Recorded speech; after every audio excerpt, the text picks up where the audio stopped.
I think it just depends. I mean, I don't think it's changed at all, to be honest with you. I'm as involved now as I've always been. I try to. Obviously, I'm going to always be geared offensively. That's just my background and my instincts and my gut, and where I can definitely help the most. But I also think it's very important that you're the head coach. And so I try to spend, a good amount of time with the defense, whether it's sitting in their meetings or I'll take a few periods each practice and just go over there and be engaged with those guys. I think that's important, because I want to have great relationships. I don't want to just be seen as the offensive guy, head coach. I want to be, across the board, relationships all the way across the board. And that was something that Coach Stallings instilled in me. He was just opposite. He was a defensive guy, but he really did a good job of creating those relationships all across the team. In particular, he was a DB guy, secondary guy. So as a head coach, I think you have to stay true to who you are, so you don't want to get away from your strengths, and I don't do that, but. I think you got to make sure that you're involved in the whole thing. But and then you got to surround yourself with the right people. You got to build a good enough support team to allow you to focus on the things that you need to focus on, because there's so much going on. I mean, it's just incredible the things that you deal with, and so that's where you better have a guy like Woody McCorvey and Brad Scott, Mike Dooley. Daniel Bassett, Thad Turnipseed, Jordan. You need a group of people like that can help you so that you don't get too far removed from what's going on with your coaches and with your team and all that stuff. And so, I try to manage everything from a staff standpoint by how I do all the practices. That's how I control the staff, because coaches are terrible as far as you give them too much time. It ain't good. It's not. And so, that I have to, here's the philosophy of what we're going to do, and we're going to stay within this philosophy, and here's the amount of time we got.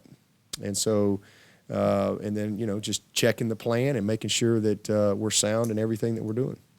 As an interim or former interim head coach, do you feel for Coach Elliott's situation, and what would you say to him as he kind of waits out to see? Well, I feel for, somebody asked me that a week or so ago. I feel for all those guys. There's a bunch of interim head coaches, like a ton, all across the country.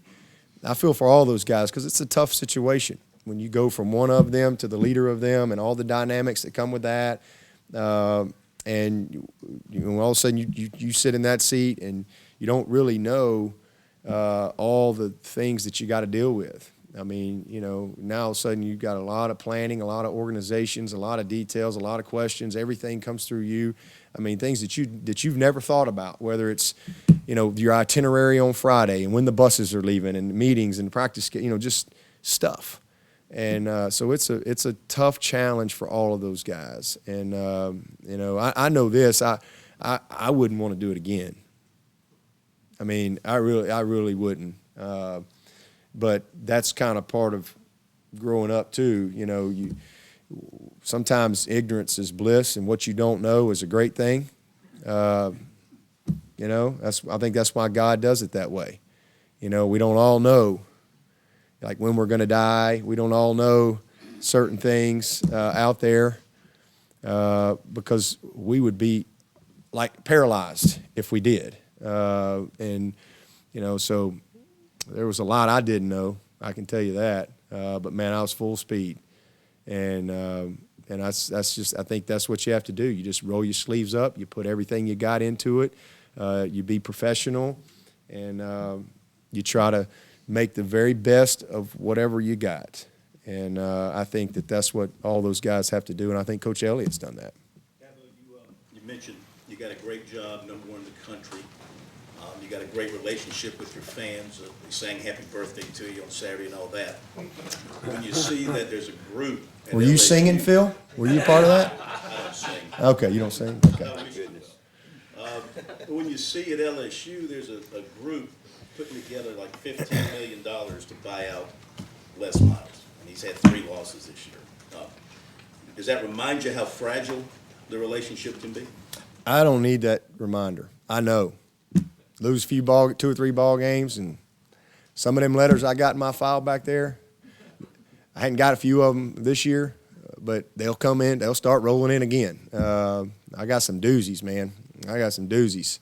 But that's just, again, that's part of it. And again, 13 years at Alabama prepared me for that relationship, if you will.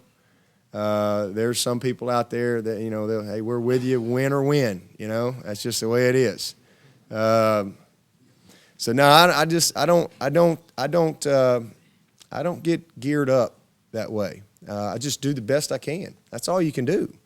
You just do the best you can do. You know, make sure when you look in the mirror, you know that you've given the program every ounce of what you have. Sometimes there's things you don't control.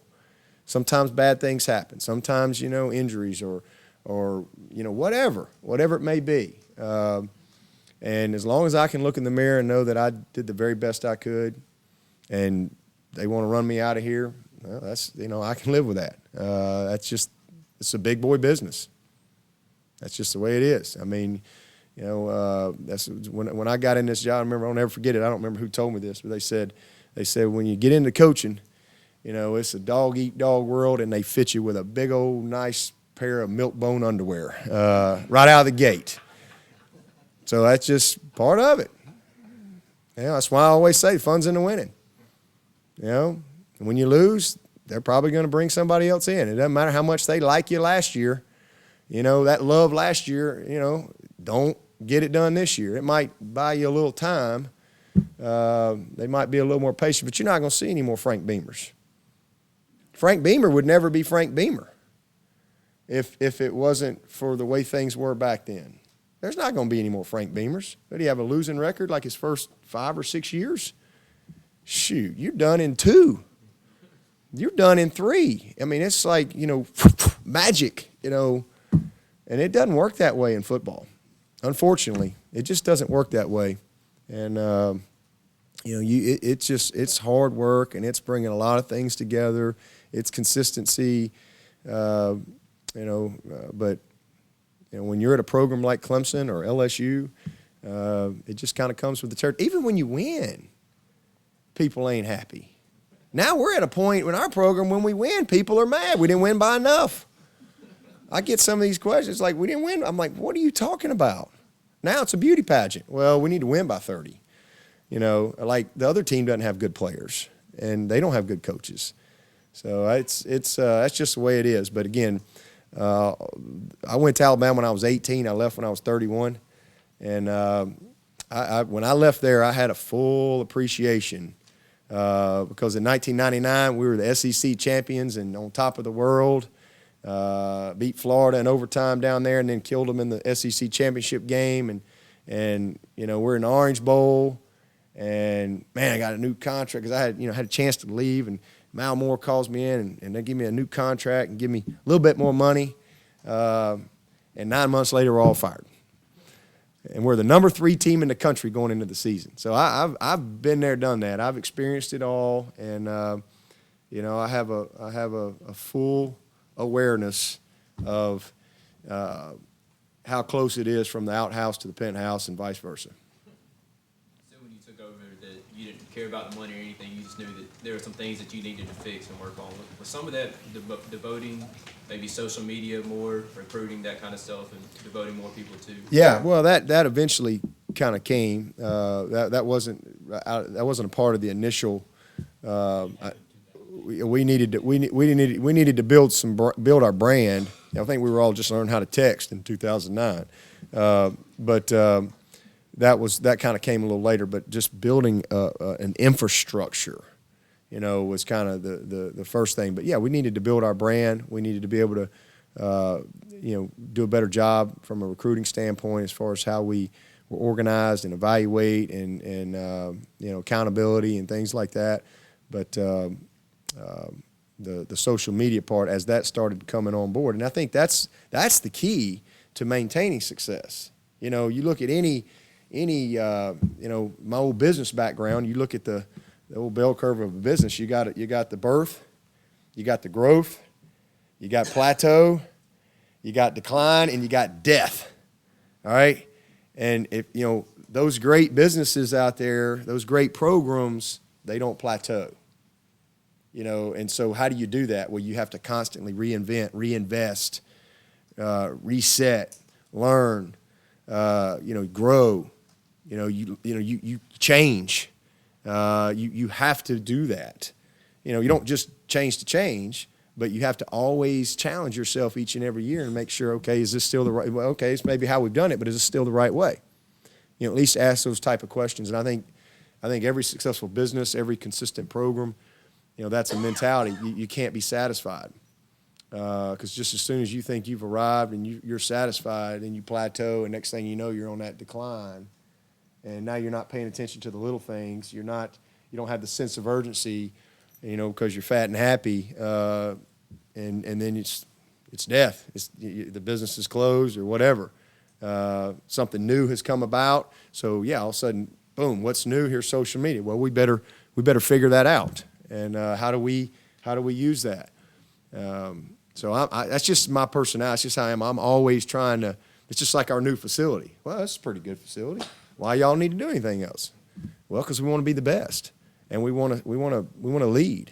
We don't want to be. We've been there, done that at Clemson as far as being reactive to everything. We want to be proactive, and so that's a mentality that's kind of, I think, taking root here. Anything else? Coach, last year against South Carolina, Deshaun kind of cemented his place in Clemson lore with his performance on one good knee. How much do you think that experience, I guess, kind of contributed to his growth as a player and a person and quarterback? Well, it was huge. I mean, that was obviously a big game, and I think just his leadership. I think his teammates already had a ton of belief and respect in him, but I'd never seen anything like that. I mean, it was incredible. It really was. And, I'm just glad that he was able to get well, and he's had a great spring and a great season, and, we need him to have a strong finish.